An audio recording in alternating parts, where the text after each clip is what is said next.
নমস্কাৰ মই ৰাজু আপোনালোক চাই আছে অসম খবৰ 24 অসম খবৰ 24 চাই থকা সকলো দৰ্শকক মই ধন্যবাদ জ্ঞাপন কৰিছো।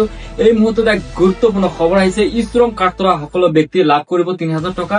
হয়, সঠিক শুনিছে, মাহে 3000 টকা লাভ কৰিব সকলো হিতাধিকাৰীয়ে লাভ কৰিব এই ধন। কেনেকৈ লাভ কৰিব সবিশেষ জনাই আছো আৰু আপোনাৰ ই-শ্ৰম কাৰ্ড নাই যদি এতিয়া বনাই লওক, কেনেকৈ বনাই লব সবিশেষ জনাই আছো। আপোনাৰ লাষ্টলৈকে ভিডিঅটো চাওক আৰু যিমান পাৰে সিমান শ্বেয়াৰ কৰি দিয়ক।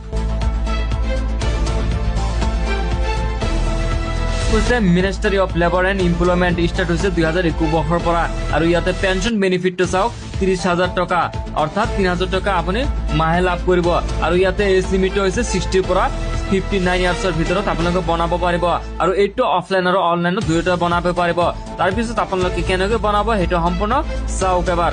ইয়াতে আপোনাৰ কি কয় 12 ডিজিট ইউএএন নাম্বাৰ থাকিব অৰ্থাৎ আপোনাৰ কি থাকিব আপোনাৰ ই-শ্ৰম কাৰ্ডৰ আপোনাৰ 12টা নাম্বাৰ থাকিব।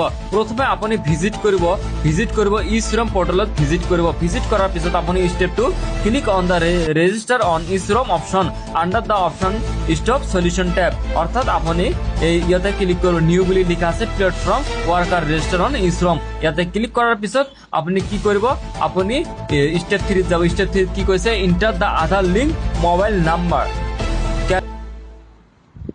Select if you are the active number or EPFO and ESCI and click on the send OTP button অর্থাৎ ইয়াতে আপোনাক বুজাই দি আছো আপোনাৰ যেটো মোবাইল নাম্বাৰ লিংক আছে আধাৰ কাৰ্ডৰ সৈতে সেই আপোনাৰ সেই নাম্বাৰটো ইয়াতে দি দিব। দিয়াৰ পিছত আপোনালোকে সেই ক্যাপচাৰটো ফিল কৰাৰ পিছত আপুনি সেই দুয়োটাতে নো বুলি ক্লিক কৰিব। ক্লিক কৰাৰ পিছত আপুনি সেন্ড OTP ক্লিক কৰিব। সেন্ড OTP ক্লিক কৰাৰ পিছত আপুনি কি কৰিব, সেই OTP-টো ভৰাৰ পিছত আপুনি কি দিব, ইয়াতে আধাৰ নাম্বাৰ অৰ্থাৎ ভাৰ্চুৱেল আইডি নাম্বাৰ দিলেও হ'ব, আধাৰ নাম্বাৰ দিলেও হ'ব। আধাৰ নাম্বাৰটো ইয়াতে আধাৰ নাম্বাৰটো ক্লিক কৰিব। ক্লিক কৰাৰ পিছত OTP ক্লিক কৰিব। ক্লিক কৰাৰ পিছত ইন্টাৰ ক্যাপচাৰ বুলি ক্লিক কৰিব। ক্যাপচাৰ ক্লিক কৰাৰ পৰা এগ্ৰিত ক্লিক কৰি আপুনি সাবমিট কৰিব আৰু সেই OTP-টো আপুনি ফিল আপ কৰিব। ফিল আপ কৰাৰ পিছত ক্যাপচাৰটো দি আপুনি সাবমিট কৰাৰ পিছত আপোনাৰ সন্মুখত এনেকুৱা ইন্টাৰফেস খোল খাব। আপুনি ইয়াত দেখিবলৈ পাব ইয়াৰ পাৰ্সোনাল পাৰ্টিকুলাৰ্স এজ পাৰ আধাৰ।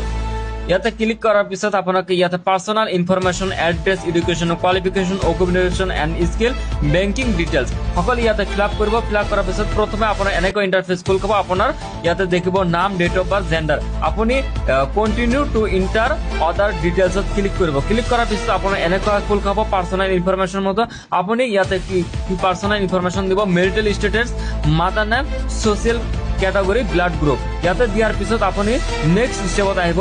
নেক্সট স্টেপত কৰাৰ পিছত আপুনি আপোনাৰ এনেকুৱা এটা ফুল খাব কাৰ্ড। এইটো হৈছে আপোনাৰ ই-শ্ৰম কাৰ্ড। আশা কৰো সকলোৱে বুজি পাইছা আৰু ভিডিঅ'টো যিমান পাৰে ইমান শ্বেয়াৰ কৰি দিব আৰু যদি আপোনালোকে 3000 টকা লাভ কৰিব বিচাৰে তেন্তে ভিডিঅ'টোত কমেন্ট কৰিব। মই এইটো ভিডিঅ'টো নেক্সটত আনি দিম। ধন্যবাদ।